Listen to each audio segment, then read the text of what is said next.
नमस्कार, स्वस्थ जीवन कार्यक्रममा तपाईलाई स्वागत छ। नेपाल सरकार स्वास्थ्य तथा जनसंख्या मन्त्रालय, राष्ट्रिय स्वास्थ्य शिक्षा सूचना तथा संचार केन्द्र र नेपाल टेलिभिजन बीच सहकार्यमा निर्माण गरिएको यो कार्यक्रम एनटीभी प्लस का साथै एनटीभी इटहरी र एनटीभी कोहलपुरबाट पनि हेर्न सक्नुहुनेछ। नेपालको संविधानले स्वास्थ्य सम्बन्धी हकलाई नागरिकको मौलिक हकका रूपमा प्रत्याभूत गरेको छ। समृद्ध नेपाल सुखी नेपालीको राष्ट्रिय आकांक्षा पूरा गर्न आवधिक योजनाहरूमा पनि गुणस्तरीय स्वास्थ्य सेवामा जनताको पहुँच वृद्धि गर्ने लक्ष्य राखिएको छ भने आधारभूत स्वास्थ्य सेवामा राज्यको लगानी पनि वृद्धि भइरहेको छ। स्वास्थ्य सेवामा आम नागरिकको पहुँच वृद्धि गर्न भएका प्रयासहरूका साथै व्यक्तिले आफ्नो स्वस्थ जीवनका लागि अवलम्बन गर्नुपर्ने उपायहरूबारे हामीले यो कार्यक्रममा चर्चा गर्नेछौं।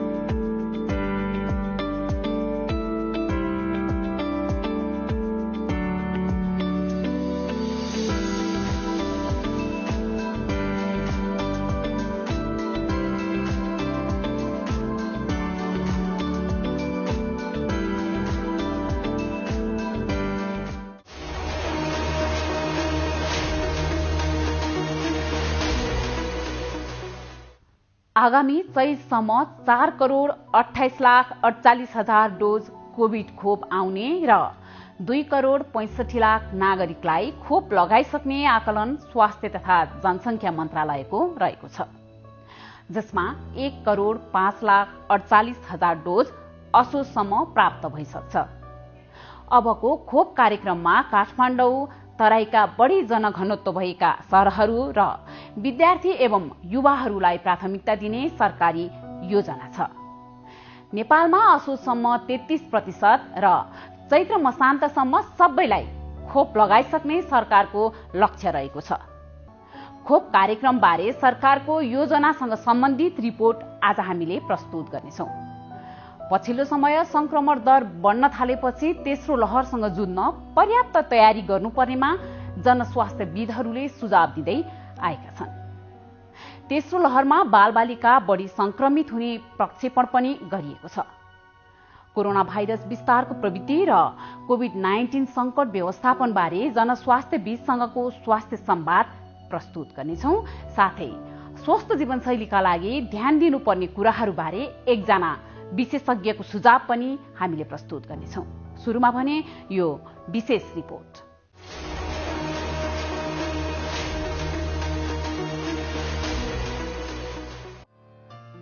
2078 चैतसम्म 4,28,48,000 डोज कोभिड खोप नेपाल आउने र 2,65,00,000 नागरिकलाई खोप लगाइसक्ने आकलन स्वास्थ्य तथा जनसंख्या मन्त्रालयले गरेको छ, जसमा 1,05,48,000 डोज असोजसम्म प्राप्त भइसक्छ। जापानबाट भदौ पहिलो साता 16 लाख एस्ट्राजेनेका, कोभ्याक्सबाट थप 3,48,000 भदौ अन्तिम साता, चीन सरकारबाट साउन मसान्तसम्म सहयोग स्वरूप 16 लाख, खरिदबाट 70 लाखमा भदौ दोस्रो साता भारतबाट पहिले खरिद गरिएको 10 लाख र भदौ मसान्तसम्म चीनबाट खरिद गरिएको 60 लाख प्राप्त भइसक्नेछ। असोजदेखि चैतसम्म कोभ्याक्सबाट 1,33,00,000 तथा कोभ्याक्सकै लागत सहभागितामा कोभिसिल्ड, मोडर्ना, फाइजर, जोन्सन, सिनोभ्याक्स आदि गरी 1,50,00,000 गरी कुल 3,23,00,000 डोज प्राप्त हुने अनुमान गरिएको छ, जसमा बालबालिकाको लागि 60 लाख डोज फाइजर खोप पनि समावेश छ। हालसम्म COVAX 3,48,000 Covishield, 15,34,850 Johnson and Johnson कम्पनीको र भारतबाट अनुदानमा 10 लाख कोभिसिल्ड प्राप्त भएको छ।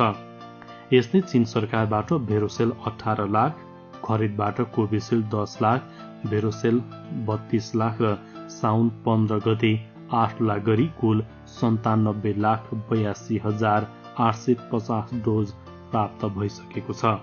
नेपालमा असोजसम्म 33% र चैत मसान्तसम्म सबैजनालाई खोप लगाइसक्ने सरकारको लक्ष्य छ। सरकारले 12 देखि 17 वर्षका बालबालिका तथा किशोर किशोरीको लागि लक्षित गरी मोडर्नाको 40 लाख डोज खोप खरिदको लागि सम्झौता गरेको छ। यो खोप मार्च 2022 सम्म नेपाल आइपुग्नेछ। अबको खोप कार्यक्रममा काठमाडौँ, तराईका बढी जनघनत्व भएका शहर र विद्यार्थी एवं युवाहरूलाई प्राथमिकता दिने सरकारको योजना छ।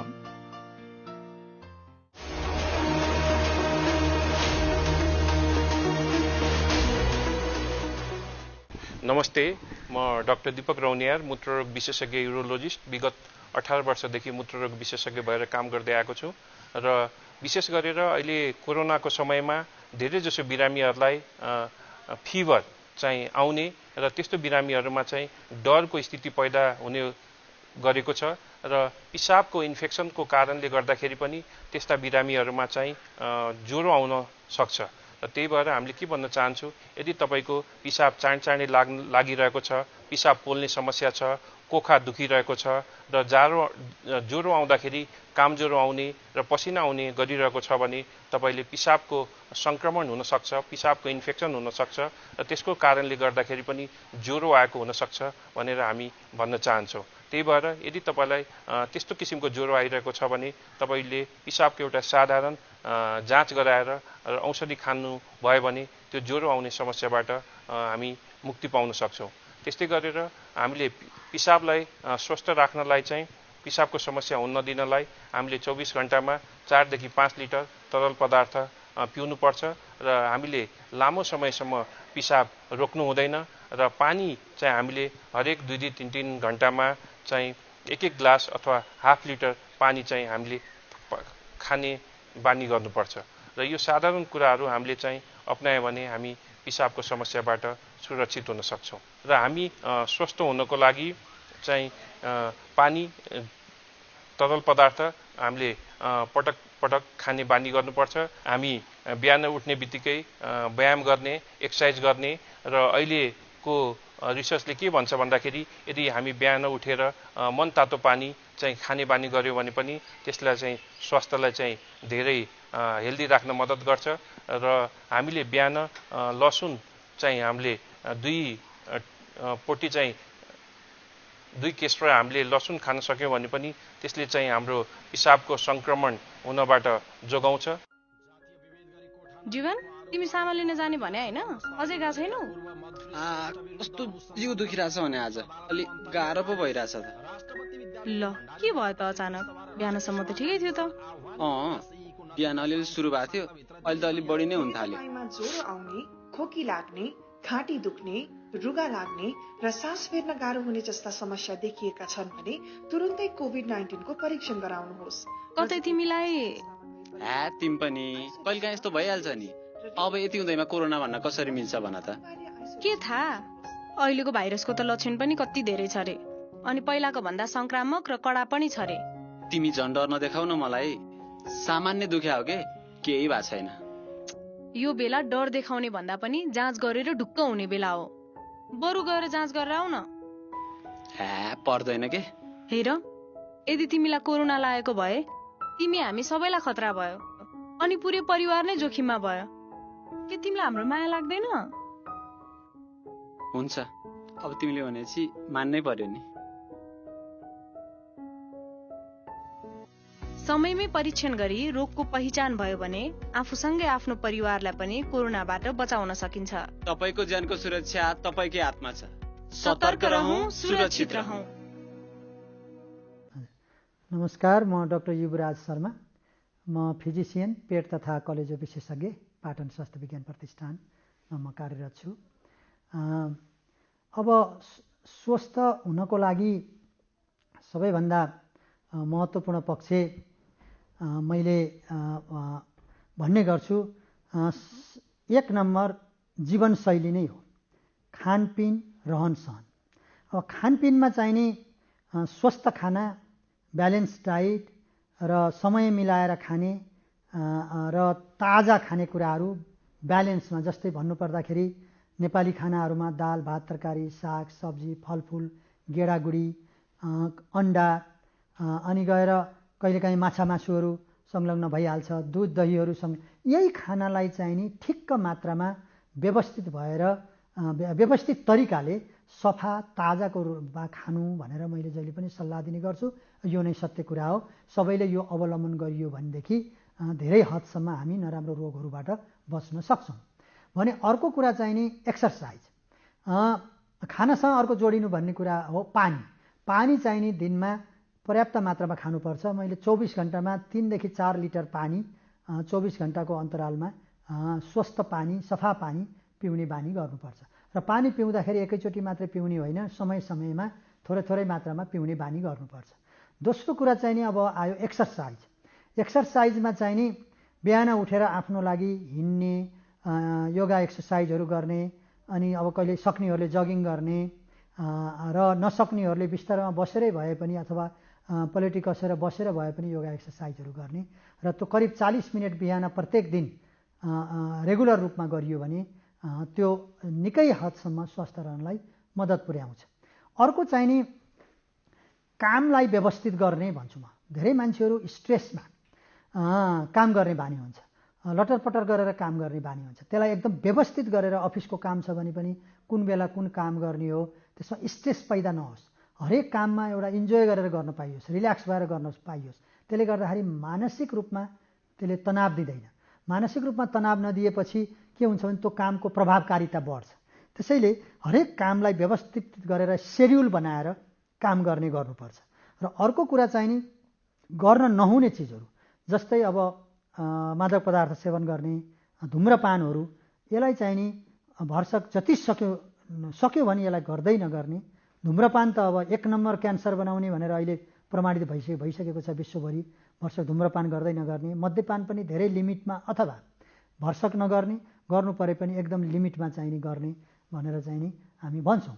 र अर्को कुरा चाहिँ नि अब एजेबल अब पेट सम्बन्धी र ग्यास्ट्रिक जुन भन्ने गर्छौँ हामीले, त्यसको लागि स्वस्थ रहनको लागि पनि यिनै कुराहरू महत्त्वपूर्ण छ।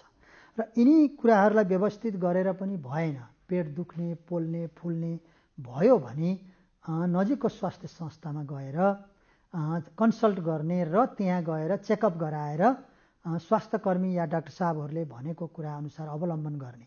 र त्यो ठाउँबाट पनि भएन भने उहाँहरूले रिफर गर्नुहुन्छ अरू उच्च सेन्टरहरूमा, विशेषज्ञहरूकोमा जानुपर्ने स्थिति आयो भने अनि वहाँ गएर चेकअप गराउनु। समयमा चेकअप गरायो भने कतिपय रोगहरू समयमा उपचार गर्यो भने त्यसबाट पुरै नै सन्चो हुने हुन्छ। जस्तै आजकल चाहिँ नि क्यान्सरकै रोगहरू पनि पूर्ण रूपमा सन्चो हुने हुन्छ। कतिपय व्यक्तिहरूको सुन्नु भएको होला पनि समयमा उपचार गर्दाखेरि सम्पूर्ण क्यान्सरबाट मुक्ति हुन सक्ने रोगहरू छन्। त्यो पनि हामीले विचार गर्नुपर्ने हुन्छ। अब अरू कुराहरू, अब सरसफाइको कुरा। सरसफाइ चाहिँ नि जहिले पनि आफूबाट सुरु हुन्छ। आफू स्वस्थ सफा रहने बानी विकास गर्नु पर्यो र अनि घर परिवार, घर सरसफाइ हुनु पर्यो, छिमेक सफाइ हुनु पर्यो, समाज सफा हुनु पर्यो। यसमा चाहिँ नि स्वच्छ वातावरण सरसफाइमा ध्यान दिइयो भनेदेखि रोगले चाहिँ नि प्राय इन्फेक्सनबाट सङ्क्रमणबाट हुने रोगहरूले छुन पाउँदैन। अब यिनै कुराहरू हुन् स्वस्थ रहनको लागि निकै महत्त्वपूर्ण पक्षहरू।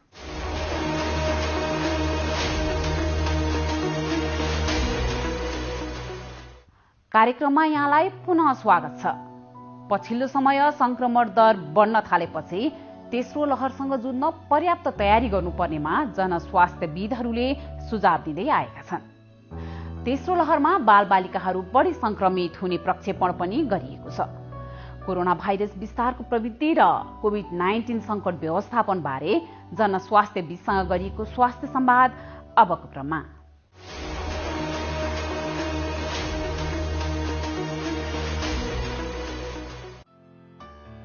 कोरोना भाइरसका नयाँ भेरिएन्टले मानिसहरूलाई बढी बिरामी बनाउने र खोपको प्रभावकारितामा कमी ल्याइदिन सक्ने भन्दै विश्व स्वास्थ्य संगठनले समेत चिन्ता व्यक्त गरेको छ।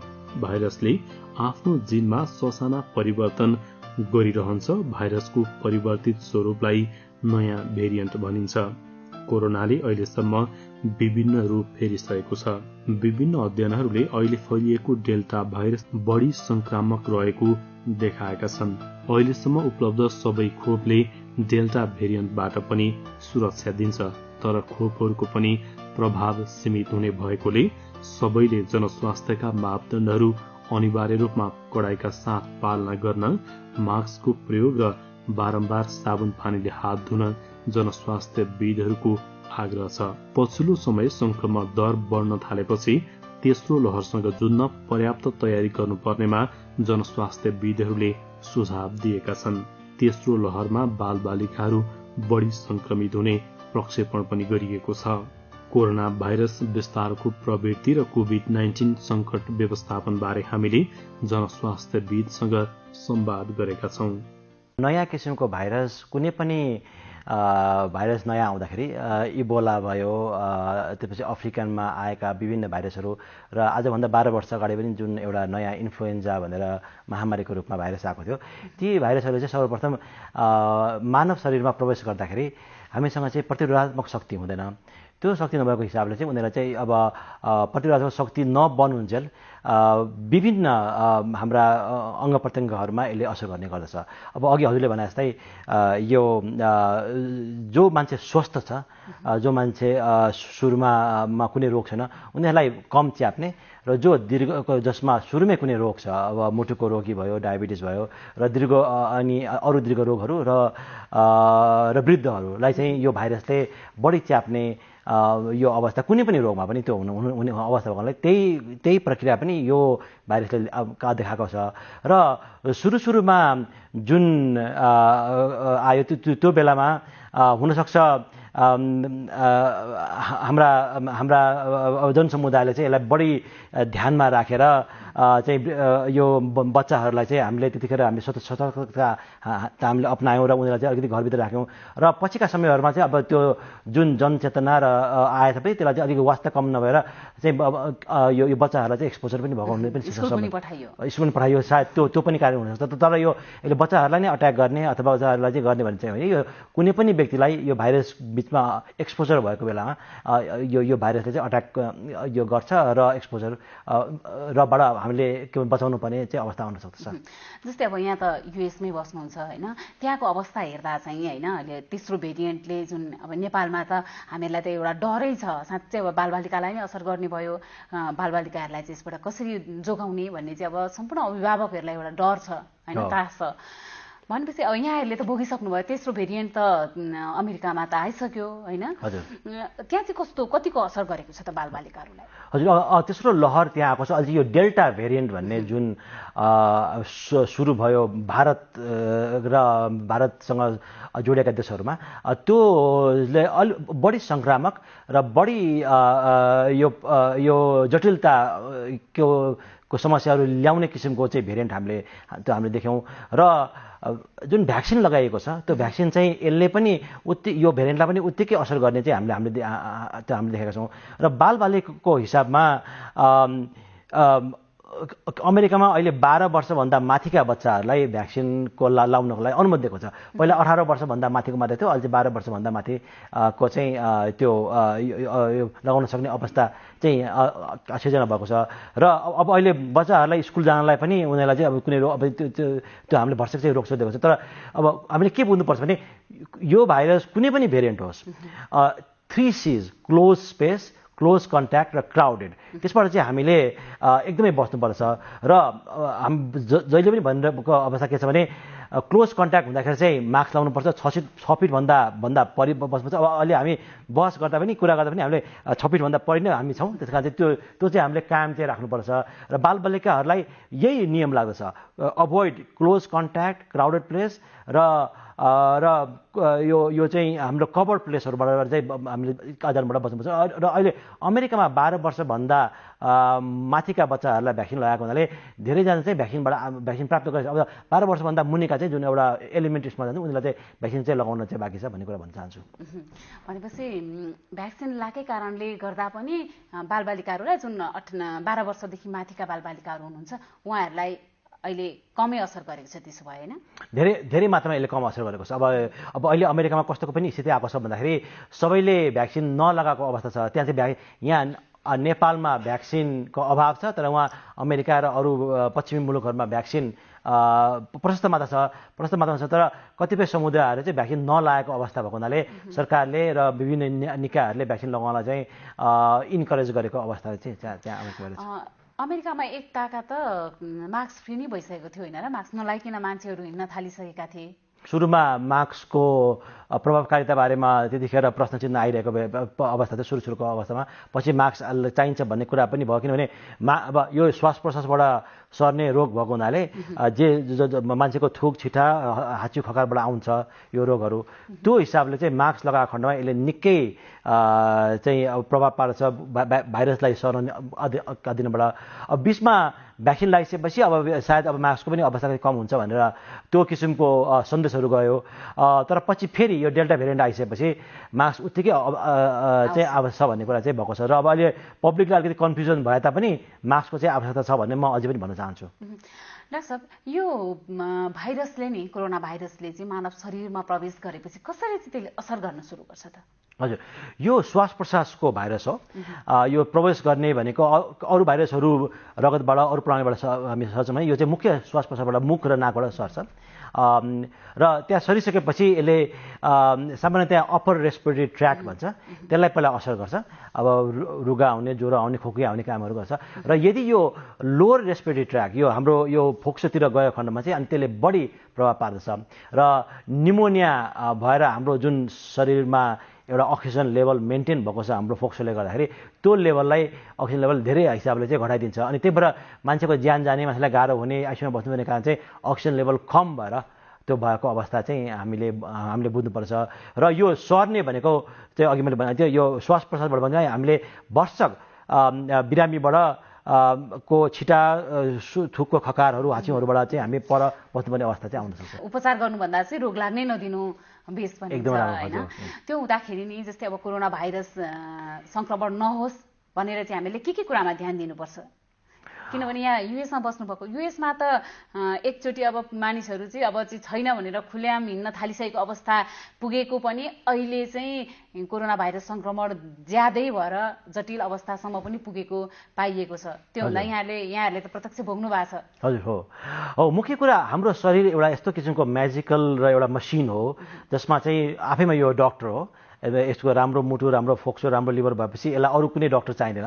र यो शरीरलाई हामीले, यो मसिनलाई हामीले बचाउनुपर्छ। कुनै बेला वर्षक बाहिरबाट जुन यो फोरेन बडीहरू भाइरस ब्याक्टेरियाहरू प्रवेश गर्नबाट बचाउनु नै सबैभन्दा ठुलो अब यसको प्रभावकारिता हो। र हजुरको यो जुन एकदम महत्त्वपूर्ण छ कि प्राथमिक यो प्रिभेन्सनलाई यति महत्त्व जति हामी स्वास्थ्यकर्मीहरू दिन्छौँ त्यति चाहिँ पब्लिकले चाहिँ त्यति महत्त्व नदिएको अवस्था हुनसक्छ। किनभने उहाँहरूलाई अब प्रिभेन्सन भन्ने कुरा त्यो ठिक छ, बोरिङ हुन्छ। जब रोग लागेपछि एम्बुलेन्सको आवाज, डक्टर, नर्स अनि भेन्टिलेटर त्यो सुन्दाखेरि वा लाग्छ। तर वास्तवमा भने सबैभन्दा महत्त्वपूर्ण कुरा भने हामीले यो भाइरस शरीरभित्र प्रवेश गर्न नैबाट बचाउनुपर्छ। त्यो बस्ने भनेको मास्क लगाउने, त्यसपछि अघि मैले 3 C's भने close contact, cover place, crowd प्लेसबाट हामी अभोइड गर्ने। त्यस्तो किसिमको अवस्थामा बसेको खण्डमा पनि हामी भौतिक दूरी हामीले चाहिँ कायम राख्नुपर्छ। र 6 फिट किन भने यो व्यक्तिको खकार, हाच्छिउँ, सिगानबाट आउने भएको हुनाले चाहिँ त्यो भाइरस चाहिँ ल्यान्ड गरेर 6 फिटभन्दा वरै ल्यान्ड गर्छ। धेरै छ, अब केही चाहिँ एयरबर्न हुन्छन् भन्ने कुरा आएको छ। तर अधिकांश भाइरसहरू त्यहाँ भएको हुनाले चाहिँ हामीले त्योबाट हामीले बचाउनु पर्दछ। र प्रिभेन्सन एकदम महत्त्वपूर्ण छ। अब एउटा कुरा चाहिँ त्यो अघि मैले भने त्यो कुराबाट, तर के पनि अवस्था आउँदछ भने प्रिभेन्सन गर्दै पनि कि त गर्दै नगर्ने एउटा समुदाय छ। हामी किन प्रिभेन्सन गर्ने भने अर्को समुदाय चाहिँ गरेर पनि चाहिँ कमी भएको। अब हात धुने यो किन अब अघि हाच्छिउँबाट सर्छ र हातबाट सर्छ। हातमा हामी छोयौँ होइन, छोएपछि मुखतिर लगाएपछि अनि त्यो भाइरस चाहिँ मुखमा जान्छ अनि त्यहाँबाट सर्ने अवस्था आउँछ। यो हातबाट बचाउनको लागि हामीले चाहिँ साबुनले धुनुपर्छ भन्छु होइन। अब साबुनले धुने भनेको चाहिँ 20 सेकेन्डसम्म धुने भनेको छ। अब धोयो होइन, यसो गऱ्यो त्यसले पुगेन, मजाले माडी गरेर 20 सेकेन्डसम्म धुनैपर्छ।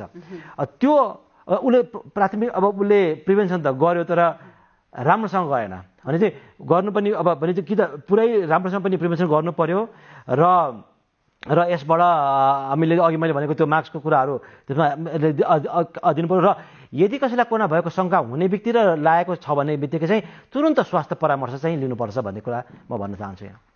जतिसुकै सजगता अपनाउँदै पनि कोरोना भाइरस संक्रमण भयो होइन। कोरोना भाइरस संक्रमण भइसकेपछि चाहिँ अहिले अब होम आइसोलेसनमै बस्नु नि भनिएको छ वास्तवमा। होम आइसोलेसनमा बस्दाखेरि के कुरामा ध्यान दिनुपर्ने हुन्छ बिरामीले? हजुर, अब हामीले बुझ्नुपर्ने कुरा के छ भन्दाखेरि यो भाइरस एक व्यक्तिबाट अर्को व्यक्तिबाट सर्छ र बाहिर यो भाइरस धेरै बाँच्दैन, न 4 देखि 9 घन्टा अथवा बढी से बढी 24 घन्टासम्म त्यो ठाउँ हेरी। त्यहाँ चाहिँ अब होम आइसोलेसन बस्दाखेरि हामीले के विचार गर्नु पर्यो भने जो व्यक्ति सङ्क्रमित छ अथवा सङ्क्रमित लागेको शङ्का भएको छ त्यो व्यक्तिले अर्को व्यक्तिको सम्पर्कबाट निकै पर बस्नुपर्छ। यो महामारीको लाई बचाउने भनेकै चाहिँ व्यक्तिलाई भने चाहिँ असङ्क्रमित व्यक्तिहरूलाई चाहिँ सङ्क्रमण हुनुबाट बचाउने हो है। त्यसबाट चाहिँ होम आइसोलेसन बस्दाखेरि अब एकदम छुट्टै बस्ने र आफ्नो लक्षणहरू एकदम हेरिरहने र आफूलाई च्यापोस् नच्यापोस् तुरुन्तै चाहिँ स्वास्थ्यकर्मीसँग सल्लाह लिइहाल्ने फोनबाट। मलाई सिम्पटम भएको छ, मलाई अब हो कि होइन पनि छ, अथवा मलाई सिम्पटम लगाएर म रिपोर्ट पोजिटिभ पनि आइसकेको छु, त्यो कुरा भएको हुनाले चाहिँ मलाई सल्लाह दिनुहोस् भनेर उसको निगरानीमा बस्नै पर्छ। र किनभने भोलि गएर उसलाई कि त 80% व्यक्तिहरूलाई यो राम्रो तरिकाले निको हुन्छ, निको भएन र उसलाई च्यापेको खण्डमा थाहा त भयो नि उसलाई निको भएको र उसलाई चाहिँ लागेको रहेछ हामीले हेर्नुपर्छ भनेर अनि त्यसबाट चाहिँ उसलाई सल्लाह दिन्छ। अब यसबाट लाग्ने बित्तिकै अब ज्वरो आउँछ भने ज्वरो घटाउने दबाईहरू खाने, अनि त्यसपछि आफ्नो शरीरको व्यायामलाई नछोड्ने, घरभित्र बसेर योगा गर्ने, एक्सर्साइज गर्ने, हिँड्ने, छतमा गएर हिँड्ने भन्ने, अरू व्यक्तिहरूबाट पर रहने र आफूले खाएका थालबटुकाहरू लुगाहरूबाट अरूबाट जान नदिने, यी सब कुराहरू ध्यान दिनुपर्ने छ। र मुख्य कुरा व्यक्तिले सङ्क्रमित व्यक्तिले चाहिँ आफ्नो लक्षणहरू एकदम राम्रोसँग वाच गरेर आफूलाई गाह्रो हुनुभन्दा अगाडि नै त्यो अवस्था आउन सक्छ भन्ने अगाडि नै चाहिँ थाहा पाएर सुरुमै परामर्श लिएर स्वास्थ्यकर्मीसँग चाहिँ सम्पर्कमा बस्नुपर्ने एकदम महत्त्वपूर्ण छ। जस्तै निराशा कतिपय अवस्थामा त बिरामीहरू प्रत्यक्ष स्वास्थ्यकर्मीसँग संवाद गर्न नसक्ने अवस्था पनि हुन्छ, सबैको त्यो पहुँच नपुग्न पनि सक्छ होइन। त्यो हुँदाखेरि होइन उहाँ त्यो जसको पहुँच छैन, जसले सक्नुहुन्न त्यो ठाउँमा पुग्न, उहाँहरूले चाहिँ के कुरामा ध्यान दिनुपर्छ त? घरमा बसेरै होइन, अनि अब कुन अवस्था भयो भने कस्तो अवस्थासम्म बस्ने, कस्तो अवस्था भयो भने अनिवार्य अस्पताल जाने? हजुर, अब अहिले यो सामाजिक सञ्जाल र इन्टरनेटको जमाना छ, कसैलाई पनि इन्फर्मेसनको कमी हुँदैन। इन्फर्मेसनको लागि हामीले जहीँबाट पनि लिएर अब भनौँ न डक्टर नभएको अवस्थामा पनि अस्पताल नभएको अवस्था पनि हामीले जानकारी प्राप्त गर्न सक्छौँ। त्यो जानकारी लिने र आफ्नो श्वास प्रश्वासको आफूलाई गाह्रो भएको महसुस हुने बित्तिकै हुनुभन्दा अगाडिदेखि नै स्वास्थ्यकर्मीसँग सम्पर्कमा बस्ने र अब यो अहिले अक्सिमेट्री भन्ने पाइन्छ औँलामा लगाउने, अब त्यो धेरै महँगो पनि पर्दैन, 2-3 हजार रुपियाँमा सायद पनि आउँछ।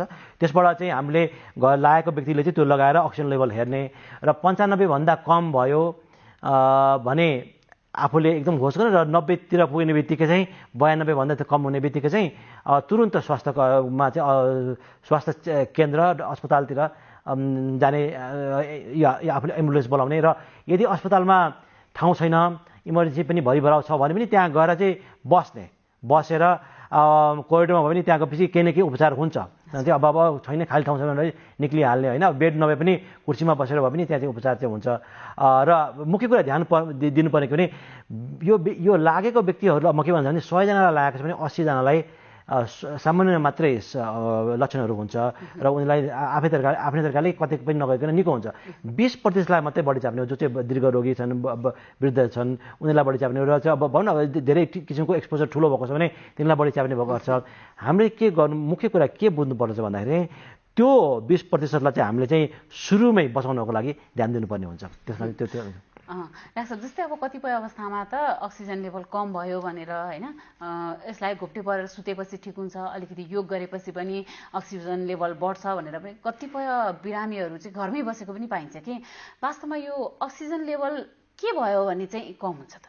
हजुर, किनभने त्यसको अरू जटिलता हुन सक्छ फेरि। हो, अब एउटा स्वस्थ व्यक्तिमा हाम्रो स्वस्थ फोक्सो छ भने उसको कुनै पोल्युसन छैन, उसको नन स्मोकर छ भने चाहिँ उसको शरीरले जुन एउटा फोक्सीले जुन अक्सिजन लिन्छ, हाम्रो वायुमण्डलमा 21% अक्सिजन हुन्छ, त्यसले चाहिँ हाम्रो शरीरको औँलामा चाहिँ हामीले नाप्दाखेरि 96-98 सम्मको अक्सिजन लेभल चाहिँ त्यो एउटा स्वस्थ फोक्सोले बनाउँछ। जब फोक्सोमा खराबी आउँछ र फोक्सोले काम गर्न अलिकति सक्दैन, अब फोक्सोको चाहिँ काम गर्ने प्रतिशत चाहिँ 70%, 80% भएपछि अक्सिजन लेभल घट्दै जान्छ। र जब अब मुख्य कुरा मान्छे बाँच्ने, मान्छे हामी कन्सियस, तपाईँ हामी सबैजना जुन हामी देखिरहेको छौँ, त्यो चाहिँ हाम्रो ब्रेनमा एउटा अक्सिजन सेन्टर भन्ने हुन्छ। त्यसमा सेन्टरमा चाहिँ अक्सिजन गएर हामी सबै कुरा देखिरहेको छौँ। त्यसमा गएर अक्सिजन कम हुने बित्तिकै के बुझ्नुपर्छ भने अब मान्छेलाई चाहिँ गाह्रो भयो भन्ने कुरा त्यहाँ बुझ्नु पऱ्यो। अब फोक्सोलाई हामीले मुख्य कुरा बचाउनु पऱ्यो। निमोनिया छ भने निमोनिया हुनबाट दिनबाट बचाउनु पऱ्यो। रुवाखोकी छ भने त्यसलाई त्यो रुवाखोकीको आफूले ट्रिटमेन्ट गर्नु पऱ्यो। ज्वरो आएको छ ज्वरोलाई गर्नुपर्ने भयो। त्यो मुख्य चाहिँ अब कोही अब दमका बिरामी छन्, कोही मान्छे स्मोकिङ गर्छन्, उनीहरूलाई चाहिँ फोक्सोमा त्यो कुनै अट्याक भएपछि उनीहरूलाई बढी च्याप्ने गर्ने त्यो पनि हुन्छ। त्यो पनि हामीले बुझाएको गर्नुपर्ने हुन्छ। डाक्टर साहब, जस्तै अब यो कोरोना भाइरसकै कुरा गरौँ होइन, यो त परिवर्तन हुँदै हुँदै आइरहेको छ होइन। जस्तो अब पहिलोभन्दा दोस्रो अझ जटिल, दोस्रोभन्दा तेस्रो अझ जटिल भनिन्छ कि यो अब यसले रूप फेर्दै आउँदाखेरि अझै जटिल हुँदै जाने हो? हजुर, कुनै पनि भाइरस ले आफ्नो रूप फिरिरहन्छ। यो कोरोना मात्रै होइन कि पहिला यो इन्फ्लुएन्जा भन्ने रोगाखोकीको भाइरसदेखि अरू कुराले फैलिरहन्छ। त्यसमा नि यो अब हामीले रूप फेर्ने भन्नालाई हामीले कसरी लिनुपर्छ भने एउटै आमाको 4-5जना बच्चा जस्तै एउटा भाइरसले एउटा सुरुमा अब एउटा बच्चा पनि उसको दाई अथवा भाइ यसरी बढाएर राखेको हुन्छ। त्यसमा चाहिँ अब अहिले यो मात्रै नयाँ भाइरस होइन, योभन्दा अगाडि इन्फ्लुएन्जा भाइरस आएको थियो, त्यसपछि सार्स भाइरस थियो, त्योभन्दा अगाडि इबोला भाइरस, यी सबै नयाँ भाइरसबाट आएर अहिले समाजमा अहिले घुम्नु पर्यो। यो पनि गएर केही वर्षपछि पुरानो भाइरस भएर आउँछ। अब यो भाइरस चाहिँ अब हामीसँग अब मानव समाजमा यसको इम्युनिटी थिएन। अब कि त हामी रोगी भएर अथवा सङ्क्रमण भएर अथवा भ्याक्सिन लगाएर यसको विरुद्धमा प्रतिरोधात्मक शक्तिहरू हामी विकास गरिरहेका छौँ। त्यो भएपछि आफै यो भाइरसको चाहिँ प्रभाव चाहिँ कम हुँदै जान्छ। अब यसको जति भेरिएन्ट आयो भने यसले बिस्तारै कम चाहिँ गर्छ। अब यसको विरुद्धमा भ्याक्सिन आएको छ। अब पछिका दिनहरूमा, पछिका वर्षहरूमा यो भ्याक्सिनहरू चाहिँ एउटा रेगुलर भ्याक्सिनको रूपमा आउँछ, कुनै एउटा जटिल भ्याक्सिनको रूपमा नभएर त्यो पनि भ्याक्सिन र हामी लगाउनु पर्ने, र पछिका दिनहरूमा यो बिस्तारै कम हुँदै जान्छ भन्ने कुरा तपाईँ भन्न चाहन्छु। अहिलेसम्म जुन बनेको भ्याक्सिन त पहिलो भेरिएन्ट, दोस्रो भेरिएन्ट हेरेर, अझ पहिलो भेरिएन्ट हेरेर बनिएका भ्याक्सिनहरू छन्। यसले जुन यो परिवर्तन हुँदै आएका नयाँ भेरिएन्टहरूलाई काम गर्छ त? यो अझै पनि नयाँ किसिमको भाइरस भएको हुनाले र यो चाहिँ अनुसन्धानको विषय छ। र जुन भ्याक्सिन अहिले आएको छ यो पहिलो भेरिएन्टको लागि आएको, र पछि अब के अरे यो हाम्रो C variant, D variant, delta variant जुन आएको छ त्यसलाई पनि काम गरेको चाहिँ हामीले वैज्ञानिकहरूले पत्ता लगाएका छन्। अब जुन भाइरसको लागि भनेर बनाएको भ्याक्सिन हो त्योभन्दा चाहिँ अलिक कम प्रभाव भएको चाहिँ अवश्य पनि हो होइन। तर यसले प्रभाव, अब भोलि गएर मैले जुन लगाएको छु, भ्याक्सिन लगाएको छु, त्यो चाहिँ पहिलो किसिमको भेरिएन्टको विरुद्धमा लगाएको हो, र डेल्टा भेरिएन्टलाई मलाई त्यो भाइरसलाई चाहिँ यसले बचाउँछ। तर जुन प्रभावकारिता हुनुपर्ने हो त्यो 100% नहुनु पनि सक्छ। तर यसले अधिकांश रूपमा चाहिँ के अरे भ्याक्सिनले चाहिँ कुनै पनि भेरिएन्टलाई चाहिँ यसले प्रभाव गर्छ। र म हजुरकै माध्यमबाट चाहिँ म सम्पूर्णलाई के भन्न चाहन्छु भने भ्याक्सिन उपलब्ध भएसम्म भ्याक्सिन लगाउनु होला, र भ्याक्सिनले के गर्छ कसो गर्छ भनेर चाहिँ दुविधामा चाहिँ नपर्नु होला भनेर सबैलाई चाहिँ म यो खबर गर्न चाहन्छु। भनेपछि अलिकति यो भ्याक्सिनको प्रभावकारिताको बारेमा पनि कुरा गरौँ न। हजुर, यसको अलिकति भनिदिनुहोस् न, यसको कस्तो छ त प्रभावकारिता भ्याक्सिनको? विभिन्न कम्पनीहरूले भाइरस विरुद्ध भ्याक्सिन बनाएको छन्। पहिला फाइजर भयो, मोडर्ना भयो होइन, के भन्छ एस्ट्राजेनेकाहरू भएको छ। सबैले चाहिँ उनीहरूको त्यो अब यो भ्याक्सिन बन्नुभन्दा अगाडि 18 महिना, 2 वर्ष, 15 महिनाको चाहिँ ट्रायल हुन्छ। ट्रायलमा हामीले देखेका छौँ 90% भन्दा बढी यो प्रभावकारिता, 95% भन्दा योबाट भनेपछि त्यो प्रभावकारिता 90% भन्दा बढीको चाहिँ आएको छ। अब हामीले के पनि बुझ्नुपर्छ भने कुनै पनि रोगमा कुनै पनि भ्याक्सिनको 100% प्रभावकारिता हुँदैन। त्यो यो दादुरा होस् अथवा मिजल्स होस्, जेसुकैलाई पनि प्रभावकारिता चाहिँ कमी नै अब एउटा 100% चाहिँ नभएको हिसाबले हामीले वर्षक प्रति यो प्रिभेन्सनका उपायहरू चाहिँ उति नै गर्नुपर्ने हुन्छ। र भ्याक्सिनको प्रभावकारिता अरू रोग जस्तै यसको 90% भन्दा बढी भएको हामीले बुझेका छौँ। अब नयाँ अहिले यो चाइनाबाट आएको भ्याक्सिन छ, त्यसपछि स्पुत्निक भ्याक्सिन छ, इन्डियाबाट आएको भ्याक्सिनहरू भएको छ। त्यसको प्रभावकारिताको बारेमा पनि विभिन्न अध्ययनहरू भइरहेका छन्, र अहिलेसम्म देखेकोमा चाहिँ हामीले सबै उत्तिकै प्रभावकारी भएको, कुनै 80%, कुनै 90% भएको चाहिँ हामीले पाएका छौँ। तर हामीले चाहिँ के बुझ्नुपर्छ भने यो मैले भ्याक्सिन लगाएँ, अब म एकदमै 100% ग्यारेन्टी भयो मलाई निको हुन्छ भने त्यो हिसाबले चाहिँ हामीले जान्नु चाहिँ हुँदैन। यसमा सँगसँगै हामीले जुन मापदण्ड छन् होइन, जनस्वास्थ्यका मापदण्डहरू पालना गर्नु पर्यो। का मापदण्ड हामीले पहिले पनि पालना गर्नुपर्छ, अहिले पनि गर्नुपर्छ, भविष्यमा पनि हामीले गरिरहनुपर्छ भन्ने चाहिँ म भन्न चाहन्छु। सुरुवाती अवस्थाकै कुरा गरौँ होइन, कोरोना भाइरस जब आयो एकचोटि चाहिँ सुरुमा अलि सामान्य थियो, हत्तै बढेर धेरै मान्छेलाई असर गर्यो, बिस्तारै बिस्तारै घट्दै गयो, क्रमशः घट्दै गयो होइन। फेरि दोस्रो लहर आयो, दोस्रो लहर पनि एउटा पिक लियो, झन् दोस्रो लहरमा त धेरै मान्छेको मृत्यु पनि भयो भनौँ न नेपालकै सन्दर्भमा कुरा गर्नुपर्दा। त्यसपछि फेरि बिस्तारै घट्दै घट्दै घट्दै गयो, जुन अहिलेको अवस्था छ फेरि अलिकति उकालो लाग्दैछ होइन। वास्तवमा यस्तो चाहिँ किन हुन्छ? यो भाइरस बाहिर बाँच्दैन, यो ब्याक्टेरिया जस्तो भाइरस चाहिँ हामी त्यो बाँच्दैन। त्यो चाहिँ अब जब सुरुमा भाइरस आयो भनेपछि सबैजना मान्छे डराएर सतर्कता यो हामी सबैजना अपनायौँ र बाहिर निक्लेनौँ र अब बिस्तारै केही हप्तापछि ल ठिक छ यो अब ठिकै हुँदै गएको छ भनेपछि व्यक्तिहरू बाहिर निक्लिन थाले। जति बढी समाजमा व्यक्तिहरू बिच सम्पर्क भयो, संसर्ग भयो, त्यही हिसाबले नै यो भाइरसहरू बढ्दै जाने हो र व्यक्ति बिचबाट बढ्ने भएको हुनाले अब जुन त्यो यो वेभ पनि छ त्यो सुरुमा मान्छेहरूले एकदमै ध्यान दिएर अपनाएर आफू आइसोलेसनमा बस्ने, अरूबाट चाहिँ भरसक पर बस्ने हिसाबले त्यो वेभ पनि कम भयो। जब वेभ बढ्नुको मतलब के भने व्यक्तिमा चाहिँ सम्पर्क बढ्यो, त्यो बढेर गयो, फेरि एउटा पिकमा चाहिँ ल है अब भएन भने लकडाउन भयो, अनि फेरि त्यो घट्नुको मतलब के भने व्यक्तिको बिचमा सम्पर्क घट्यो। त्यो मतलब कुनै एउटा म्याजिक कुनै जादु भएको होइन कि, एउटै कुरा के भन्नु भने यो जति बढी व्यक्ति सम्पर्क भयो त्यो बढी त्यो केसहरू बढ्छ, जति घट्यो भयो त्यो किन भाइरस व्यक्तिभन्दा बाहिर नबाँच्ने भएको हुनाले त्यो बढ्दै जान्छ। अब यो लकडाउनको अब हामीले संसारभरि के हेरेका छौँ भने जुन ठाउँमा लकडाउन भएको छ, जुन ठाउँमा चाहिँ बढी समय लकडाउन छ त्यो ठाउँहरूमा चाहिँ भाइरसको जुन वेभ छ त्यो बिस्तारै घटेको चाहिँ हामीले देखेका छौँ। त्यो हिसाबले हजुरको प्रश्नको जवाबमा पनि यो घट्ने क्रम चाहिँ व्यक्तिको बिचमा सम्पर्कको हिसाबले बढी हुन जान्छ। भनेपछि त्यो हामीमा पनि निर्भर भयो, हामीले होइन धेरै हदसम्म चाहिँ सामाजिक दूरी मास्कको प्रयोग गर्यौँ भने त्यसलाई हामी आफैले पनि कम गर्न सक्छौँ। म एकदमै हजुरले एकदमै सही कुरा गर्नुभएको छ। म यो कुरालाई फेरि पनि जनसमुदायमा भन्न चाहन्छु कि हामी आफूमा एकदमै भर पर्दछ र अब सरकारको भर अरूको भर भन्दा हामी पहिला चाहिँ आफैमाबाट सुरु गर्नुपर्छ। हामीले चाह्यौँ भने यो भाइरसलाई हामी भित्र ल्याउँदै नल्याउने चाहिँ जिम्मा हाम्रै छ।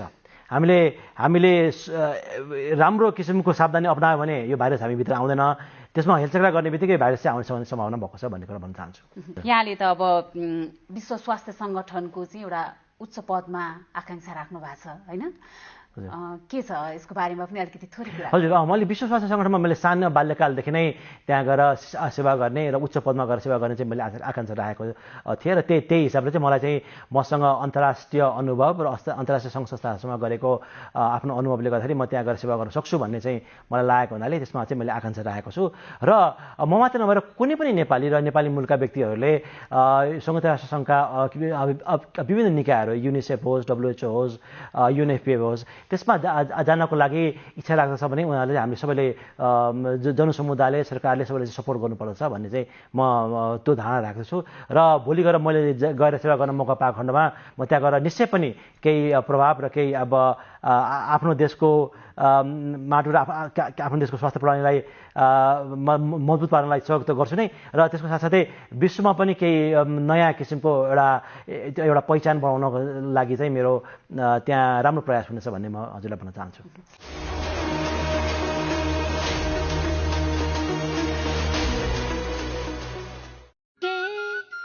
हात धुन्छौ र साबुन पानीले धुन्छु नि, कति बेला धुन्छौ र छिनछिनमै धुन्छु नि,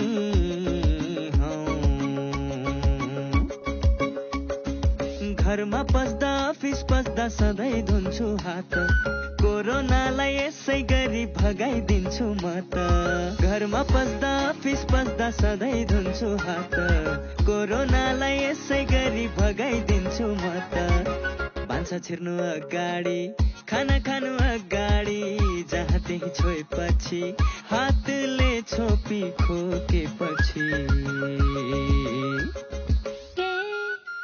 हात धुन्छौ र साबुन पानीले धुन्छु नि, कति बेला धुन्छौ र छिनछिनमै धुन्छु नि। कोरोनाबाट बच्ने 3 उपायहरू: व्यक्ति बीच 2 मिटर टाढा बस्ने, घरबाट बाहिर निस्कँदा मास्क लगाउने र बेला बेलामा साबुन पानीले मिची 20 सेकेन्डसम्म हात धुने। कोरोनाबाट आफू पनि बचाउँ र अरूलाई पनि बचाउँ। नमस्कार, म डाक्टर प्रेमराज वैद्य, मुटु रोग शल्य चिकित्सक। मुटुलाई स्वस्थ राख्नको लागि हामीले पहिलो कुरो चाहिँ जीवनशैली चाहिँ एकदम हामीले चाहिँ पश्चिमी जीवनशैलीलाई छोडेर हाम्रो पुर्खौली जीवनशैली नै अपनाउनु जरुरी छ। सबभन्दा बिहान उठेर हामीले पूजा गरेर मात्रै हामी जीवनको सुरुवात गर्छौँ हाम्रो पुर्खाहरूले भने हामीले चाहिँ यो बिर्सिँदै गइरहेछौँ। यो चाहिँ हामीले गर्नै पर्छ। बिहान 10 मिनट मात्रै ध्यान गर्नुभयो भने 24 घण्टा चाहिँ हाम्रो मनस्थिति एकदम ठिक ठाउँमा आउँछ र ब्लड प्रेसरहरू बढ्न दिँदैन। त्यसकारण जीवनशैलीमा दैनिक कम्तीमा आधी घण्टा हिँड्नै पर्छ र दैनिक चाहिँ हामीले गर्नै पर्ने चिजमा एउटा पानीको मात्रा एकदम कम पिउनाले पनि एकदम खराब हुन्छ भने एकदम धेरै पिउनाले पनि खराब हुन्छ। तर यो गर्मी ठाउँमा चाहिँ त्यो ठाउँको अनुसारले पानी धेरै पनि पिउनु पर्ने हुन्छ। यदि पसिना आएको छ, पखाल लागेको छ भने त्यो बेलामा पनि एकैचोटि धेरै पिउन सकिन्छ। तर नर्मल मान्छेले पानी पनि लिमिट अनुसारले त्योभन्दा बढी पिउनु हुँदैन। र हामीले खानेकुरामा हरेक दिन फलफुल र सागपातको सेवन गर्नै पर्छ। मासु बरु हप्ताको एकचोटि, महिनाको एकचोटि खान सकिन्छ। यो जीवनशैली अपनाउन सक्यौँ भने हाम्रो जीवन चाहिँ एकदम आयु लम्बिँदै जान्छ। र हामीले चाहिँ कमसे कम वर्षको एकचोटि मुटुको जाँच गर्नु चाहिँ एकदम जरुरी छ। हामीले समयमै हामीले जाँच गरेर पत्ता लगायौँ भने समयमै त्यसलाई उपचार गर्न सक्छौँ। तर मुटुको रोगमा चाहिँ कहीँ पनि नदुख्ने भएकोले गर्दाखेरि अलिकति साधारण लक्षण मात्रै आउँदाखेरि पनि समयमै हामीले डाक्टरको सल्लाह लियौँ भने मात्रै समयमा उपचार गर्न सक्छौँ। यदि एक तल्ला हामीलाई घरमा भर्याङ चढेर जाँदाखेरि नै गाह्रो छ भने तुरुन्तै डाक्टरको सल्लाह लिनु जरुरी छ। यदि 2 तल्लामा चढ्दाखेरि श्वासमा आछ भने बिस्तारै चाहिँ डाक्टरको सल्लाह चाहिँ मुटुको जाँच चाहिँ अवश्य गरिहाल्नुपर्छ। यदि 3 तल्ला 4 तल्ला पछि चाहिँ श्वासमा आउँछ भने त्यो चाहिँ नर्मली सबैलाई आउँछ।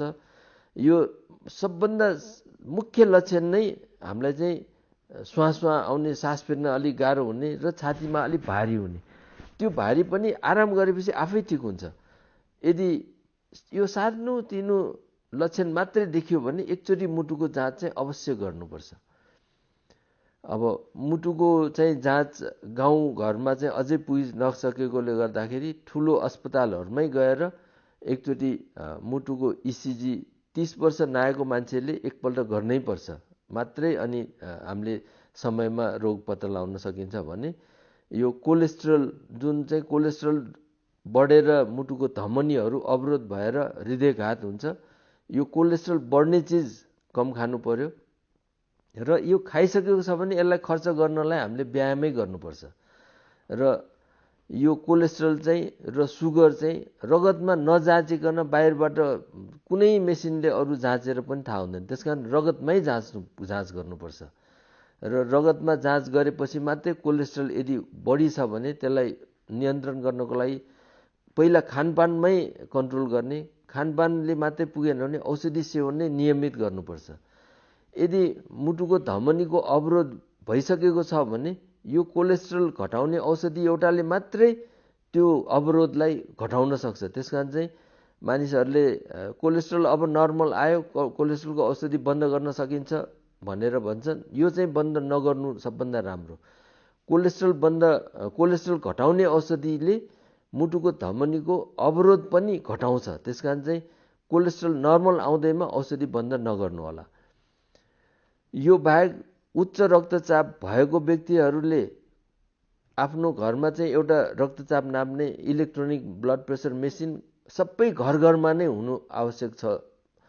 यो उच्च रक्तचाप भएको मानिसहरूले कुनै बेलामा एकदम रक्तचाप घटेको बेलामा औषधि सेवन नगर्न पनि सकिन्छ। तर मेसिन घरमा छ भने मात्रै। मेसिन आफूसँग छैन भने चाहिँ डाक्टरको सल्लाह अनुसारले मात्रै रोक्न सकिन्छ।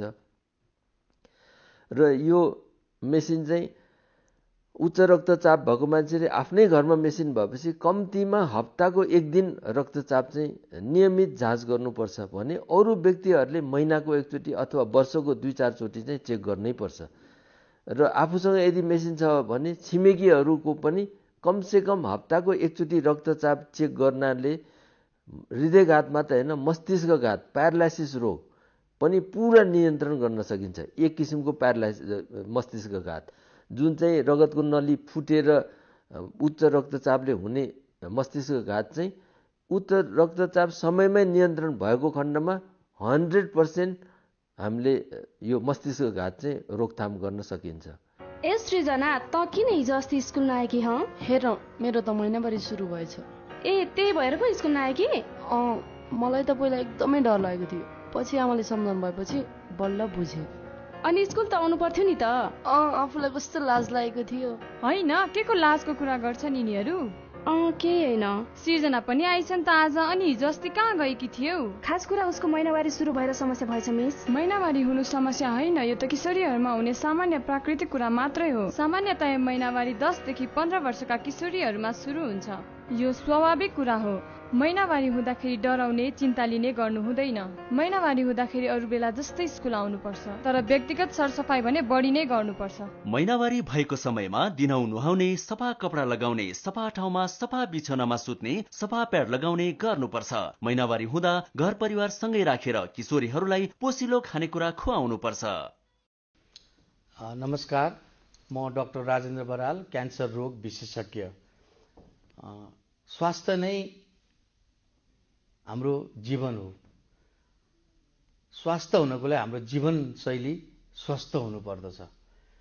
जीवनशैली स्वस्थ हुनको लागि हामी सचेतित हुनुपर्छ।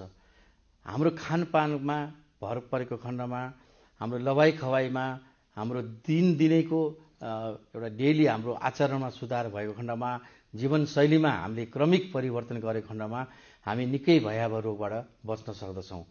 नचाहिने चिजहरूको सेवन नगर्ने, सुतेजन्य पदार्थको सेवन नगर्ने, मदिरापान नगर्ने, ढुसी परेको खानेकुरा नखाने, फलफुलमा धेरै हामीले जोर गर्ने, नियमित खाना खाने, सकिन्छ शाकाहारी बस्ने, सकिँदैन मांसाहारीमा पनि सेतो मासुको प्रयोग गर्ने, अत्यधिक नुन सेवन नगर्ने र मुख्यतया दिनदिनै केही मात्रामा व्यायाम गर्ने र आफ्नो शरीरको वजनलाई कम गरेको खण्डमा क्यान्सर लगायत अरू विभिन्न रोगबाट हामी टाढा हुन सक्दछौँ।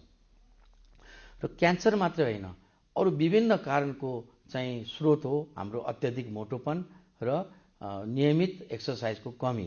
त्यसरी यतिमा हामीले ध्यान दिएको खण्डमा हामी धेरै रोगबाट चाहिँ टाढा हुन सक्दछौँ। हामीले जीवनशैलीमा ध्यान दिनुपर्ने कुरा हाम्रो खानपानमा हो।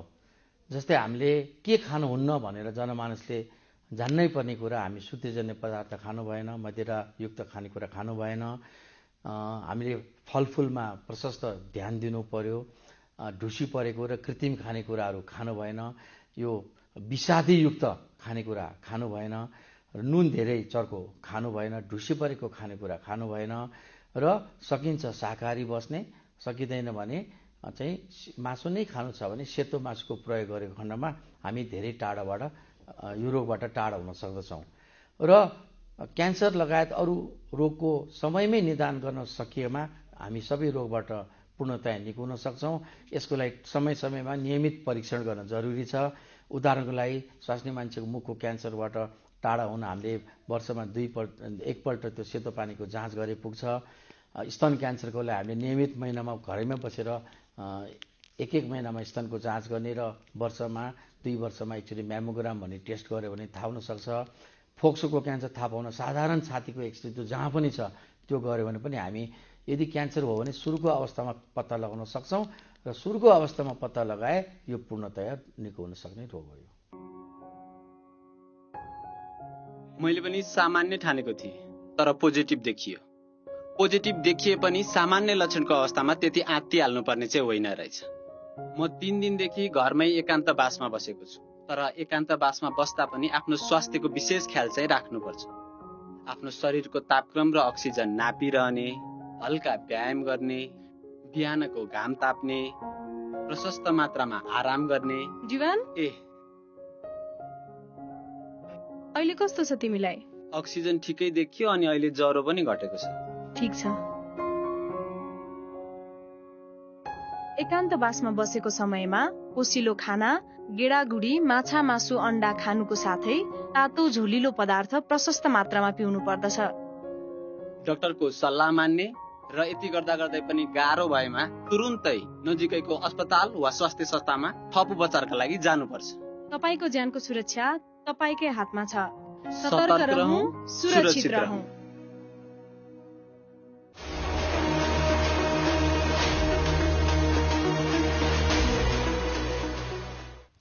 दर्शकबिन, स्वस्थ जीवनका लागि खानपान, बानी व्यवहार, जीवनशैली आदिमा ध्यान दिनुपर्छ। यदि यी सबै कुराको सही रूपमा पालना भयो भने हाम्रो जीवनमा सकारात्मक प्रभाव पर्छ र हामी स्वस्थकर जीवनयापन गर्न सक्छौं। सफल जीवनको मूल आधार पनि स्वस्थ शरीर नै हो। अव्यवस्थित दिनचर्याले हाम्रो स्वास्थ्यमा प्रतिकूल असर पारिरहेको हुन्छ।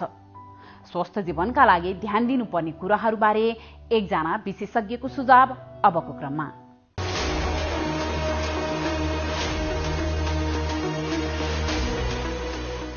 नमस्कार, म डाक्टर मन्जु बेन्जनकार, नेत्ररोग विशेषज्ञ।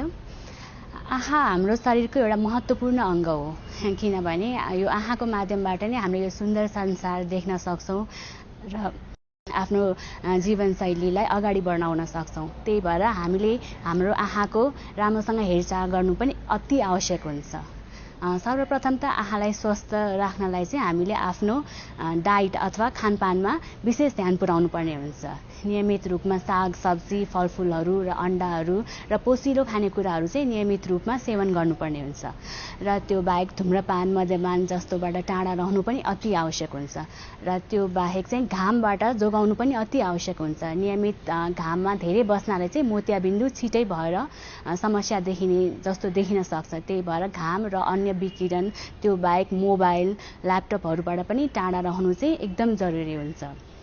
त्यो बाहेक नियमित रूपमा चाहिँ नेत्ररोग विशेषज्ञकोमा जानु भएर नियमित रूपमा चाहिँ आँखाको जाँच गरेर राख्नु पनि अति आवश्यक हुन्छ। आँखामा समस्या देखिएमा मात्रै होइन कि आँखामा केही समस्या नदेखे पनि नियमित रूपमा जस्तै 6-6 महिनाको अन्तरालमा चाहिँ नेत्ररोग विशेषज्ञकोमा जानु भएर चाहिँ आँखा जाँच गरेर राख्नुपर्ने हुन्छ। र त्यो बाहेक डायबिटिज अथवा मधुमेह भएका व्यक्तिहरूले त विशेष ध्यान दिनुपर्ने हुन्छ। उहाँहरूले सुरुमा त आफ्नो डाइटको अथवा खानपानको एकदम ध्यान दिनुपर्ने हुन्छ र उहाँहरूले आफ्नो खानपानमा ध्यान दिनु भएर सुगर कन्ट्रोललाई चाहिँ एकदम मेन्टेन गरेर राख्नुपर्ने हुन्छ। किनभने सुगर कन्ट्रोल भएन भने यसले शरीरका अरू अङ्गहरूमा असर त पार्छ नै, त्यो बाहेक आँखामा पनि असर पार्न जान्छ, जसलाई चाहिँ हामी डायबेटिक रेटिनोप्याथी भन्छौँ। त्यही भएर उहाँहरूले फर्स्टमा त आफ्नो सुगर कन्ट्रोलमा राख्ने र त्यो बाहेक नियमित रूपमा एटलिस्ट वर्षमा 2 पटक चाहिँ आँखा रोग विशेषज्ञकोमा जानु भएर चाहिँ आँखाको नानी फुलाएर चाहिँ आँखाको पर्दाको चाहिँ नियमित रूपमा जाँच गराउनु पर्ने हुन्छ। त्यो बाहेक चाहिँ अहिले यो प्रदूषण र धुवाँले गर्दाखेरि चाहिँ धेरैको आँखामा चाहिँ आँखा रातो हुने, चिप्रा लाग्ने, पोल्ने, दुख्ने जस्ता समस्याहरू देखिन सक्छ। त्यही भएर त्यस्तो भएमा चाहिँ चिसो पानीले आँखा पखाल्ने, धुलो धुवाँबाट टाढा राख्ने, बेला बेलामा हातले चाहिँ आफ्नो आँखा नछोइराख्ने, छुनै परेमा पनि सफा साबुन पानीले हात धोएर मात्रै आफ्नो आँखामा छुने जस्ता गर्नुपर्ने हुन्छ। र त्यो बाहेक आँखा पोलेमा, दुखेमा, रातो लामो समयसम्म रातो भइरहेमा चाहिँ डाक्टरकोमा गएर चाहिँ आँखा जाँच गराउनु पर्ने आवश्यक हुन्छ। र त्यो बाहेक चाहिँ बच्चाहरूले पनि आमा बुवाले पनि आफ्नो बच्चाहरूलाई चाहिँ नियमित वर्षमा 2 पटक चाहिँ आँखा रोग विशेषज्ञकोमा लानु भएर चाहिँ आँखाको जाँचहरू गरेर राख्नुपर्ने हुन्छ। अहिले के देखेको छ भने अनलाइन क्लासेसहरूले गर्दाखेरि बालबालिकाहरूले धेरै समयसम्म चाहिँ यो मोबाइल र ल्यापटपमा समय बिताइरहेका छन् र त्यो बाहेक पनि अब आमा बुवाहरूले चाहिँ अब बच्चालाई ध्यान डाइभर्ट गर्नलाई पनि केही काम नभए पनि मोबाइल र ल्यापटपहरू दिइरहेको हामीले देखिरहेका छौँ। यसले गर्दा चाहिँ उनीहरूको आँखामा पछि समस्या आउन देखिएको छ। त्यही भएर सकेसम्म आफ्नो बालबालिकालाई चाहिँ मोबाइल र टिभी र ल्यापटपबाट चाहिँ टाढै राख्ने र चलाउने परेमा पनि अलि कम समयको लागि दिने र त्यस बाहेक पनि नियमित रूपमा चाहिँ आँखा चाहिँ जाँच गरेर राख्न म सुझाव र सल्लाह दिन चाहन्छु।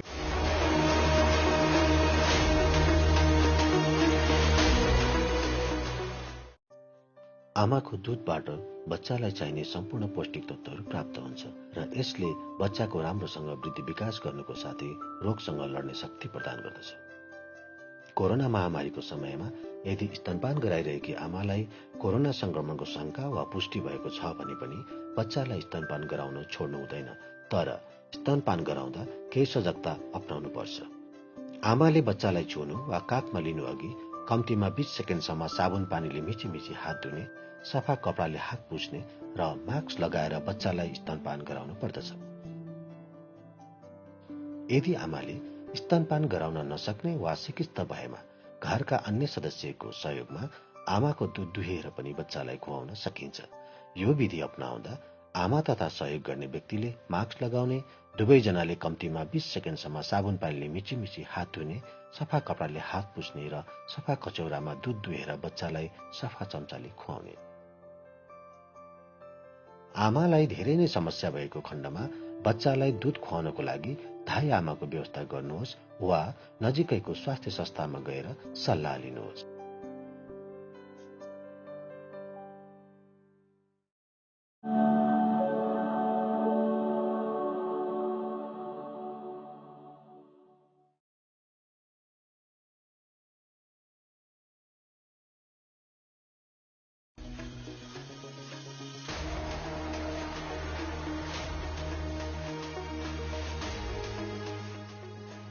कार्यक्रम स्वस्थ जीवन हरेक दिन एनटीभी प्लसबाट बिहान 7 देखि 8 बजेसम्म र पुनः साँझ 5 देखि 6 बजेसम्म, एनटीभी कोहलपुरबाट दिउँसो 1 देखि 2 बजेसम्म र एनटीभी इटहरीबाट दिउँसो 2 देखि 3 बजेसम्म प्रसारण हुने गरेको छ।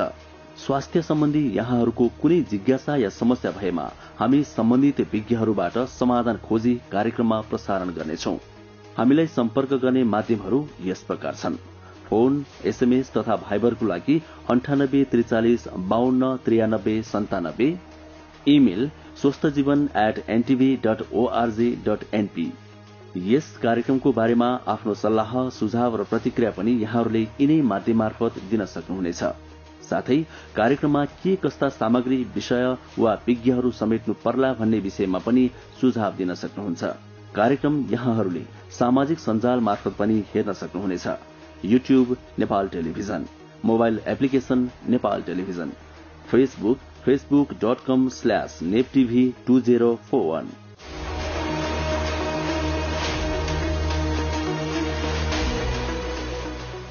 अब भने हामी कार्यक्रमको अन्त्यतिर आइपुगिसकेका छौं। आगामी चैत्रसम्म 4,28,48,000 डोज कोभिड खोप आउने र 2,65,00,000 नागरिकहरूलाई खोप लगाइसक्ने आकलन स्वास्थ्य तथा जनसंख्या मन्त्रालयको रहेको छ, जसमा 1,05,48,000 डोज असोजसम्म प्राप्त भइसक्छ। अबको खोप कार्यक्रममा काठमाडौँ, तराईका बढी जनघनत्व भएका शहरहरू र विद्यार्थी एवं युवाहरूलाई प्राथमिकता दिने सरकारी योजना छ। नेपालमा असोजसम्म 33% र चैत्र मसान्तसम्म सबैलाई खोप लगाइसक्ने सरकारको लक्ष्य रहेको छ। खोप कार्यक्रमबारे सरकारको योजना सम्बन्धी रिपोर्ट आज हामीले प्रस्तुत गर्यौं। पछिल्लो समय संक्रमण दर बढ्न थालेपछि तेस्रो लहरसँग जुझ्नको लागि पर्याप्त रूपमा तयारी गर्नुपर्ने जनस्वास्थ्यविदहरूले सुझाव दिँदै आएका छन्। तेस्रो लहरमा बालबालिका बढी संक्रमित हुने प्रक्षेपण पनि गरिएको छ। कोरोना भाइरस विस्तारको प्रवृत्ति र कोभिड-19 संकट व्यवस्थापन बारे विज्ञसँगको संवादका साथै स्वस्थ जीवनशैलीका लागि हाम्रो व्यवहार कस्तो हुनुपर्छ यसबारे विज्ञको सुझाव पनि प्रस्तुत गर्यौं। आजका लागि स्वस्थ जीवन कार्यक्रमको समय सकिएको छ।